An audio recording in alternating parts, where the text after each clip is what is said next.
Well, in this tutorial, let's understand the execution process of a Python program. Now, how do we execute a Python program? By using a command python space filename.py.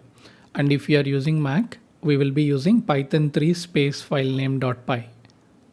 Now, if you go back to our PyCharm, this was the sample program we have created before, right? Test.py. Now, how do we execute this program in PyCharm? By simply doing right click and here we select run test. Then it will automatically execute this program for us.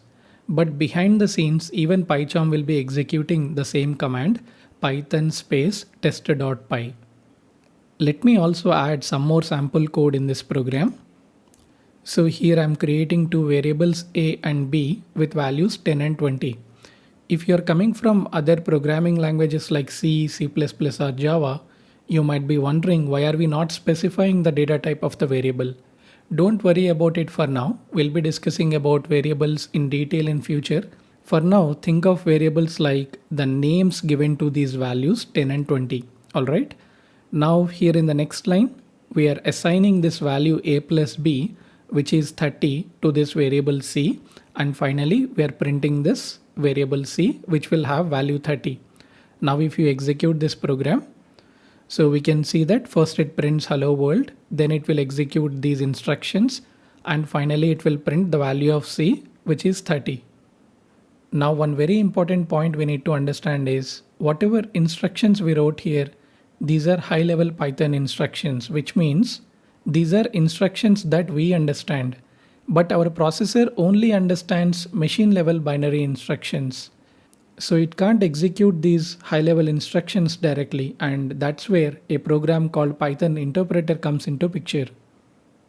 If we observe this command, which is python space filename.py, or in Mac python 3 space filename.py, here Python or Python 3 is nothing but an executable binary program called Python interpreter. What do we mean by executable binary program? As I mentioned before, our processor, it only understands the machine level binary instructions, and this Python interpreter consists of the machine level binary instructions which the processor can directly execute. That's why we call this as executable binary program. Now this Python interpreter consists of two logical components, which are compiler and PVM. PVM stands for Python virtual machine. Now what does this Python interpreter do? So Python interpreter is responsible for converting high level Python instructions to intermediate bytecode instructions and execute them. Let's take our sample Python program test.py and understand what do we mean by intermediate bytecode and how exactly the execution happens. So here this test.py is the source code, or you can say source file, that is saved in our hard disk. Now to execute this program, we run this command python space test.py, right? What we are doing with this command is we are basically invoking this executable binary program called Python interpreter, and we are asking it to execute this Python program test.py. Now for any program to be executed by the CPU, or you can say processor, the program has to be first loaded into the main memory. Main memory is nothing but RAM. One thing you can always remember is whenever we talk about memory in the context of any program execution, what we mean is main memory, which is also called RAM. Hard disk is where we store our files, but whenever we talk about execution of programs, what is utilized is the main memory. Alright, now let's get back. So once this Python interpreter is loaded into the main memory, CPU starts executing it.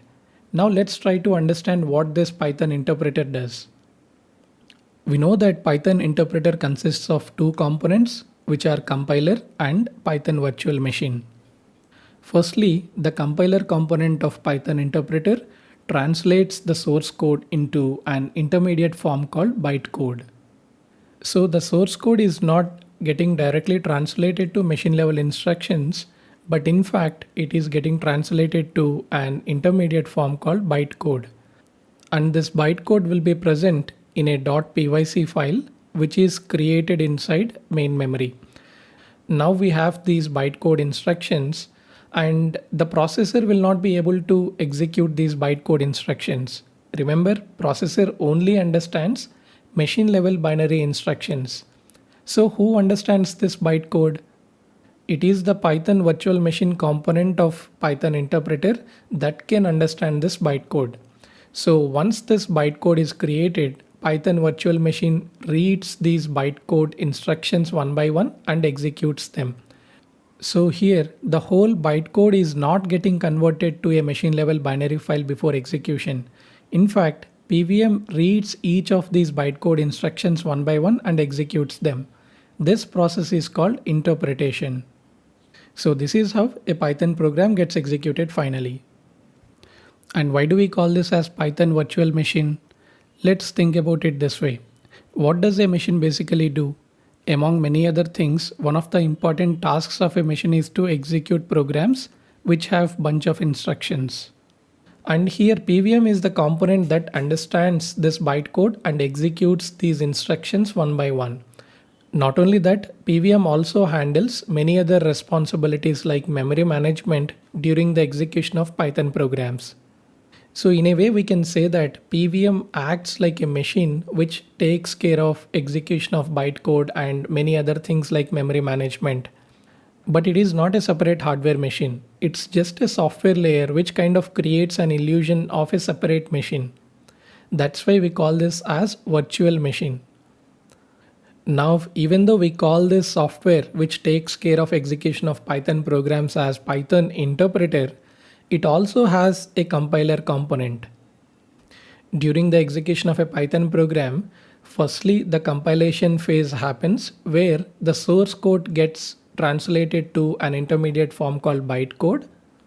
And in the next phase, Python virtual machine reads these bytecode instructions one by one and executes them, which is also called interpretation. So the execution of a Python program involves both compilation and interpretation phases. That's why we call Python as a hybrid language, which means it is both compiler and interpreter based language. Now let's see this whole process in action with a small demonstration. Now for this demo, I'm not using PyCharm. I'll directly use terminal so that we can clearly understand the process. So first I opened this project in the file explorer. Now if you are using Mac, you can open terminal by doing right click and you can click on new terminal folder and it will open the terminal at this folder.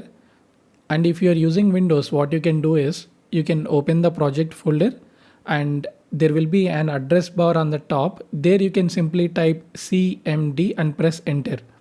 Or another way is you can copy the path from the address bar and you can open the command prompt. There you can type cd space whatever path you copied. Then it will open the command prompt at that particular folder path. Now let me see the list of files in this folder. I can use ls in Mac, and if you are using Windows, you might have to use dir.